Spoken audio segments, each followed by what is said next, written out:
Recently divorced. I'm dating someone that I really am serious about. Did you meet them? I met her 20 years ago, actually. Fell in love, was married, couldn't do anything, and then got divorced, and 20 years later called her up. Why did you marry your wife then? I was already married to her. You fell in love during your marriage. Oh, yeah. 10 years in. And you stayed to be committed to your wife. So I stayed with my wife and my kids until they were grown. Hey everyone, today we're tackling a topic that's incredibly relevant in today's world, the complex issue of marriage, particularly when children are involved, and whether staying together for the kids is really the best approach. This is not just about relationships, this is about understanding God's design for family, and how our choices affect not only us, but also future generations. I didn't love my wife when we got married. I loved the idea of a wife, and it's embarrassing to admit that. I married her for what she could bring to me, how she could improve my life. I don't love my wife no more. Whatever feelings I had inside for her, they're dead, and they died a long time ago. We've all heard the phrase, staying together for the kids, and while it might seem noble on the surface, we need to examine what that really means through the lens of our Christian faith. The discussions happening online and in our communities reveal some painful truths about modern marriages. We've heard men admit they entered into marriage for the idea of having a wife, for the social status, or for what they believed a woman could provide for them. People always say, stay for the kids. I'm not introducing my child to this kind of toxic love. I want to break the karmic cycle. I want to break the generational cycle. You want me to sit and do the same mistake all over again that everyone has been doing? Nope. My son needs to see healthy relationships, healthy kind of love. 100%. So I don't stay for the kids. I don't care. You don't even have to financially be part of my life when it comes to the kid. I will take everything and deal with it on my own. I just don't want my child next to anybody that's toxic. No, I will not stay for the kids. I totally agree with that. And I think most people that say they'll stay for the kids is a cover up for them being afraid to leave. Yeah. Because if your child is your highest intention, to protect your child, True. You'll protect them from toxicity. You'll protect them from learning what a bad relationship looks like. And it doesn't necessarily need to be abusive. Yeah. Even if it's neglect, that's exposing your child to what relationships look like. If you're sleeping in separate bedrooms, and your child wakes up every day to say, okay, so this is what love looks like. Yeah. Guess who your daughter is going to date when she's 25 years old? She's going to date your husband. Father, she's going to feel neglected. She's going to pick someone who doesn't show love and affection and attention. Yeah, that's my take on children always in toxic relationships. That's so true. I've seen it every single day. The children end up dating their parents. And when they meet people that are toxic, it reminds them of their parents. That's home. Familiar. That's love for me. That's familiar to me. So they will go to that. You are literally destroying your child. Sometimes when you have parents that stay together for the kids, it can bring children this immense sense of guilt. That even though you know might not be logical, emotionally it's still there. And the guilt can be about your parents' unhappiness, what their life would have been like if they had gotten separated or gotten divorced. And I think it's important for upcoming generations to know that staying together for the kids doesn't help the kids. This is a profound departure from God's intention for marriage, which is to be a union built on mutual love, respect, and a shared spiritual journey. Marriage should not be seen as a transaction or a means to an end. This kind of mindset lays a foundation of selfishness, which is the opposite of the sacrificial love that characterizes a Christ-centered relationship. We also see men speaking of marriage as a matter of duty, a chore to be endured. While commitment is important in marriage, duty without love is a hollow substitute. A marriage that lacks genuine love, mutual respect, and spiritual growth is not fulfilling God's purpose for marriage. When duty replaces love, it can become a heavy burden, a joyless existence for both partners, and particularly devastating for the children who are forced to live within that loveless environment. Like a monkey that swings from one branch to the next without letting go of the previous branch. Covert narcs love doing that. At least my ex did. Love swaying from one relationship to another while still in a committed relationship. It's fascinating, but it's disturbing to know how they can easily do this. During the monkey branching, you may find that your partner gets very distant.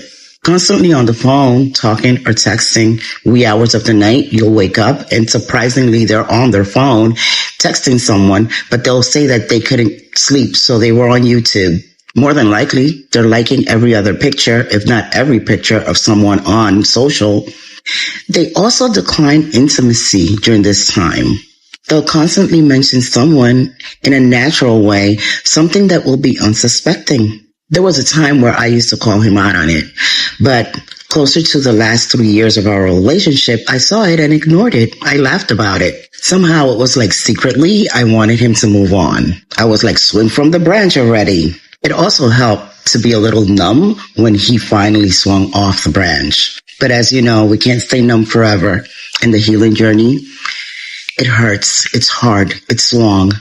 So make sure you heal properly. If they monkey branched away from you, if and when they get on that comeback trail, they're going to try to monkey branch back to you. You're going to find yourself in a third-party situation. You are. Because this is their pattern now. They're not going to take time in between, figure themselves out. They're going to want to come back. They're going to want that guarantee so they don't have to sit alone. What do you do with that? I don't know. And then we hear about the practice of settling.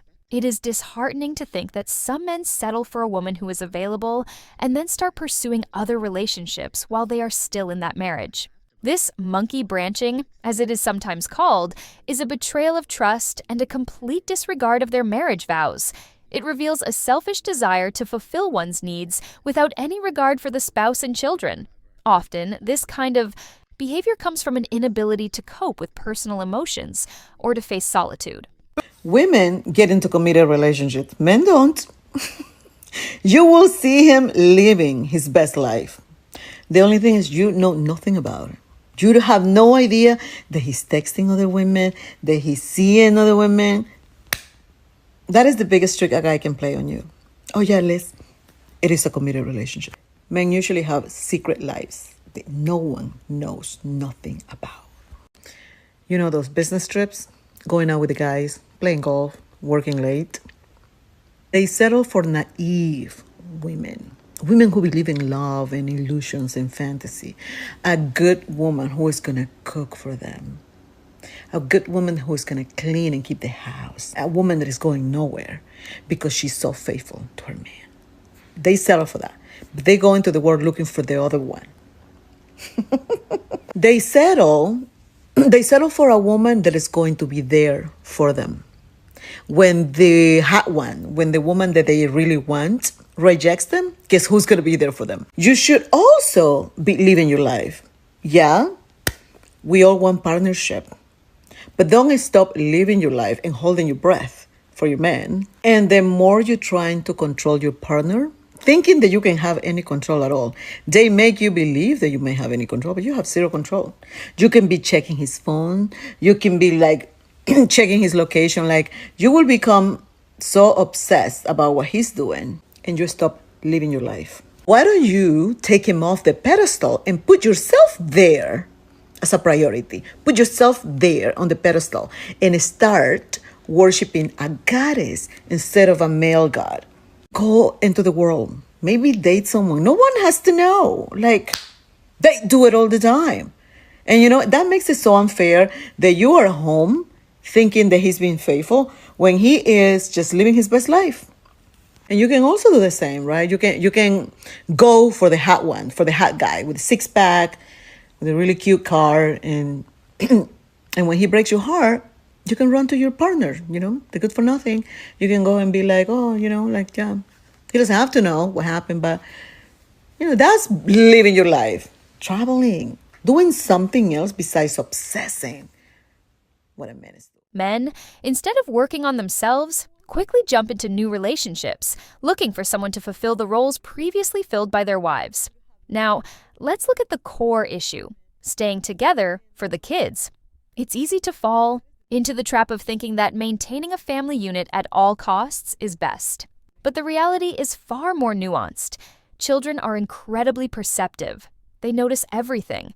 They absorb the atmosphere of the home, and they internalize the unspoken dynamics, the lack of affection, and the unresolved conflicts. Staying together in a toxic environment is not just about avoiding a divorce. It's about the kind of environment we are creating for our children. They need to witness healthy expressions of love, respect, and commitment to properly develop their sense of self and their relational views. If parents are emotionally distant or contemptuous, children are learning a twisted sense of what marriage and relationships should be. This can affect their own relationships later in life. When parents stay together for the kids, those children may develop profound guilt about their parents' unhappiness. They might believe they are the cause of their parents' suffering, and they might even develop the idea that they are responsible for saving their parents' marriage. Is this the legacy that we want to pass on to our children? Is it loving to expose them to such a distorted and ungodly picture of marriage and family? And it is also important to recognize that some parents may be using the excuse of staying together for the kids to avoid dealing with their own fears and insecurities about leaving a marriage. They may be afraid of being alone, of financial instability, or of the stigma of divorce. We need to understand that our children learn how to navigate relationships by observing us. And sometimes it's the act of leaving that provides the most powerful lesson. If a relationship is consistently toxic and unloving, a child may need to see a parent leave to learn that it is okay to choose oneself and to walk away from an unhealthy situation. In fact, it can be argued that by staying in such a marriage, you are teaching them that it is acceptable to tolerate disrespect, neglect, and unhappiness. As a result, children of toxic parents can end up dating people who remind them of their toxic parents. It becomes the normal they know. Think about the fact that a lot of people don't realize until it's too late that when you are dating or in a relationship and you have children, how important it is sometimes for them to see you leave. And I know a lot of people are just so busy kind of dealing with that hurt and that pain of what's currently going on that the children's emotions sometimes are an afterthought. But baby, you are literally on display teaching your children how to be treated and how to treat others in romantic relationships. And ladies, y'all can vouch for me, but when you date a man whose mom didn't leave, she was the woman that stayed, that man is so vicious towards women or treat women horribly because of what he witnessed. Instead of the onus being on the person who treated her horribly, he literally turns around and blames the mom just because she stayed. And a lot of times as women, we don't know how to properly navigate relationships or leave because we watched our mothers stay. But I just want to say, I know that that's probably the most difficult decision. I can't tell you what I would do if I was in it, but sometimes I know it's hard, but your kids might need to see you leave, and it's okay to do so. As a Christian, I believe that marriage is a sacred institution established by God. However, I also acknowledge that because we live in a fallen world, marriages can become broken and toxic. Divorce is not God's ideal plan, but it is sometimes a sad necessity when sin has caused irreparable damage to a marriage. When a marriage becomes a source of consistent pain and harm, and when there is no willingness to restore the relationship. So insecure guys, avoidantly attached guys in particular, love having options. It is not uncommon for avoidant men to spring into a new relationship or situationship right after their current relationship ends. This is called monkey branching. Monkey branching meaning that you swing from one branch to another branch and you only let go of the previous branch until you have the new branch in hand. And men and women can engage in this practice. But the interesting thing about an avoidant guy is that he'll tell you how hyper independent he is and how he doesn't have to rely on anyone.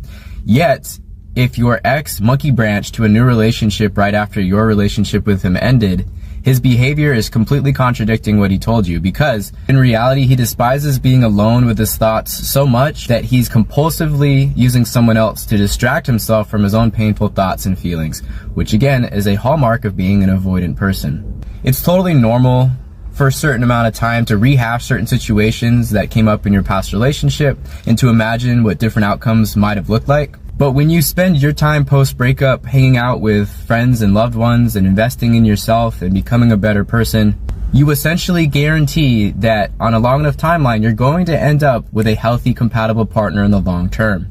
Whereas if your avoidant ex is not seeking help for his deep attachment wounds and instead he's just distracting himself with superficial relationships, he's just going to perpetuate that cycle for himself, which is sad, but that's not your journey anymore.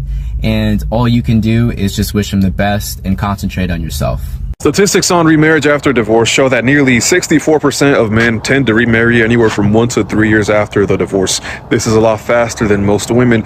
And the reason as to why men move on so quickly, is it because they're finding love in another partner, they're looking for love in another partner, or are there other reasons as to why men tend to move on after a divorce and after a breakup so fast? Is a man truly trying to find love, or is he simply trying to find someone who will clean the house, wash his clothes, cook for him, and put out sexually? Somebody who he can come home to and not be alone. While I'm sure that there are men who seek genuine love after a divorce, I know that there are. At the same time, there are men who are not seeking genuine love, and what they're really seeking is a partner to provide domestic labor for them.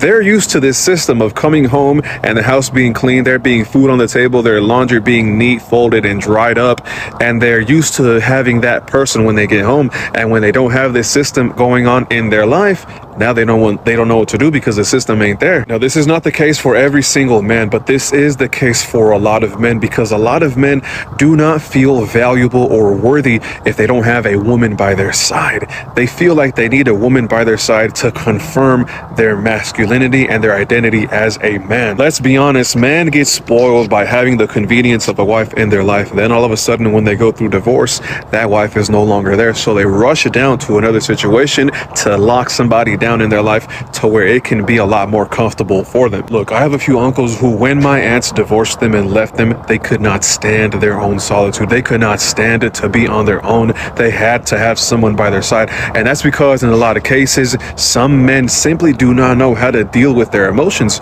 So they can't sit down to sit in their own skin and just confront their emotions, because they were never taught, nor did they ever have the desire to want to learn how to deal with their emotions. These kind of men that can't be on their own after a divorce or after a breakup can't deal with their emotions. They don't know how, because they've never bothered to learn how to deal with them. So what do? They find somebody else to deal with their emotions instead of learning how to regulate their own emotions on their own. They would rather be with someone, anyone, instead of dealing with their own thoughts, dealing with their own emotions, and having to face that silence of their solitude. That is exactly why a lot of men will rush into a relationship. They'll rush into another marriage because they want to fill these voids that they didn't have to worry about filling while they were in the marriage or in the relationship with that woman. Now that they're not with her anymore, they have to figure out how to fill those voids in, and they don't want to fill them in. So what do? They look for somebody else to fill them in for them.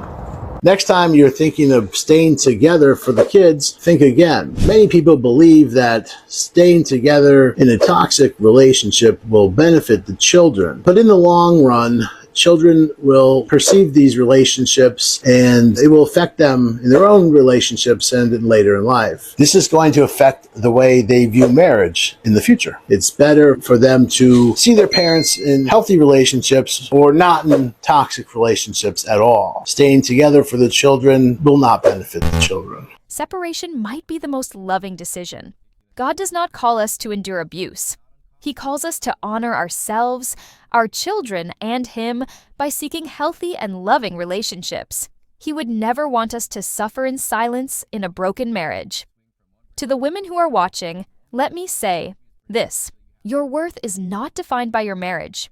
You are a child of God, and you are worthy of love, respect, and genuine affection. Do not stay in a relationship where you are disrespected, betrayed, or unappreciated. You are not a glorified house help. You deserve to be with a man who loves you and honors you, and your children need to see you experience that. Be strategic about your choices in relationships. Put yourself first. Do not focus your energy on your partner, and prioritize your own well-being. Understand that if your husband chooses to leave or monkey branch, that is not a reflection of your worth, but rather a reflection of his own moral failings. Do not be afraid to leave an unfaithful and toxic marriage. And to the men who are watching, you must understand that you are called to be spiritual leaders in your families. You are called to love your wives as Christ loved the church and to lay down your lives for them. Settling for a wife out of convenience or for the benefits she can provide is a betrayal of God's design. You need to take accountability for your actions and address your own emotional baggage. You need to learn to cope with your emotions and seek help when necessary. Do not run from your problems and hide behind new relationships. Seek God's guidance, be intentional with your relationships, and be the example of a godly husband and father. What does this mean for us practically? First, it is crucial that we seek God's wisdom and guidance in every decision regarding our relationships. We need to discern what God is calling us to do in our specific situation. Second, we need to prioritize our children's well-being above our own desire to maintain the status quo. We need to provide them with an environment that fosters healthy relationships, love, and respect. Third, we must be willing to confront the difficult truths about our marriages. We must be honest about our struggles, and we must not be afraid to seek help from pastors, counselors, and trusted Christian advisors. The Bible does not give us easy answers, but it does give us principles to live by. Ephesians 5:25 instructs husbands to love their wives as Christ loved the church. This is not a passive affection. It's an active, sacrificial love. 1 Corinthians 13 defines love as patient, kind, and not self-seeking. This is the standard to which we are called, and that includes how we love our spouses and raise our children. Malachi 2:16 tells us that God hates divorce, but that doesn't mean we are called to stay in abusive situations. Sometimes, separation is the path that honors God and our families most. Remember, God is a God of redemption, restoration, and healing. He can bring beauty from ashes. He can help us to create healthy relationships that reflect His love. Ultimately, the key takeaway from this is that staying together for the kids should never be an excuse for tolerating an unhealthy and ungodly relationship. True love is not convenient nor selfish. It is sacrificial and committed to the well-being of one's partner and family. Let us strive to model Christ-centered love in our marriages and in our communities. I encourage you to reflect on what we've discussed today. If you are struggling in your marriage, or you have questions about whether you should stay in your marriage, please seek wise counsel from your pastor or a trusted Christian counselor. Do not hesitate to get the help you need. There is no shame in admitting that you need support. Let us not make the mistake of staying in toxic relationships and passing that on to the next generation. That's all the time we have for today's Black Tea Podcast. Thank you for joining us. Please engage with this topic in the comments below. Like and subscribe to our channel for more content like this. Remember to share this video with someone who needs to hear it, and we'll see you next time. Tuspro.